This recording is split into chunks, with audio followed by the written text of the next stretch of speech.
Ciao a tutti e benvenuti a Hablemos de Calcio per il pronostico di Inter-Napoli, match valido per la 29esima giornata di Serie A.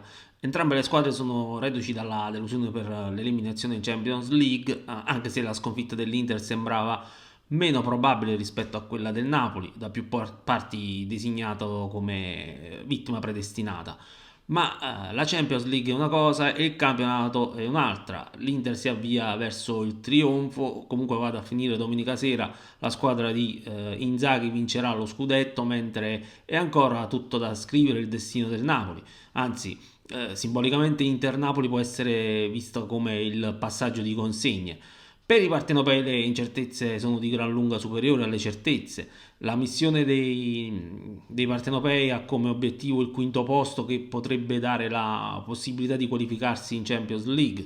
Del pronostico Napoli-Inter ne parliamo tra un attimo, prima vi invito ad iscrivervi al canale. È chiaro che Inter-Napoli è una partita dove tutti i rischi sono per i partenopei, ma andiamo con ordine e diamo precedenza ai padroni di casa. Come arriva l'Inter a questa partita? Basti dire che per tornare una sconfitta dei nerazzurri, escludendo la Champions, ma sconfitta maturata dopo i calci di rigore, bisogna andare a ritroso nel tempo fino al 20 dicembre 2023, quando la squadra di Inzaghi fu eliminata dal Bologna in Coppa Italia. In campionato la sconfitta è soltanto una, Inter Sassuolo finita 1-2, era il 27 settembre. Insomma, inutile perdere tempo, tutte le statistiche parlano a favore dell'Inter che indubbiamente è favorita per la vittoria. Le assenze di Sensi, Carlos Augusto e Arnautovic, oltre a Quadrado, non dovrebbero costituire un problema per Inzaghi.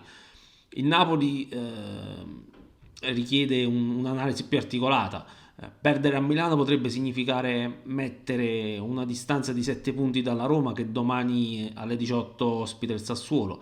Difficile pensare ad una clamorosa vittoria del Sassuolo, sebbene proprio i neroverdi possono vantarsi di essere stati gli unici a battere l'Inter. C'è un dato sul Napoli che assolutamente non può essere ignorato. Nelle ultime 6 partite sotto la gestione Calzona, dunque compresa la doppia sfida con il Barcellona, il Napoli ha sempre subito gol. Per trovare un clean sheet bisogna risalire al 28 gennaio, partita Lazio-Napoli terminata 0-0. In panchina c'era Mazzarri. Calzona, che almeno in campionato non ha ancora conosciuto la sconfitta, tuttavia le uniche due vittorie con Sassuolo e Juventus non possono essere considerate sufficienti se si pensa ai pareggi di Cagliari e Torino. Insomma, sebbene il Napoli sia in crescita, deve necessariamente preoccupare la tenuta difensiva. È probabile che almeno un gol il Napoli lo subirà. Inter-Napoli potrebbe essere una partita da gol ed over. Certo, Osimhen, che dovrebbe essere disponibile, non si è potuto allenare al meglio per un problema fisico. Osimhen, che comunque è apparso in difficoltà contro il Barcellona.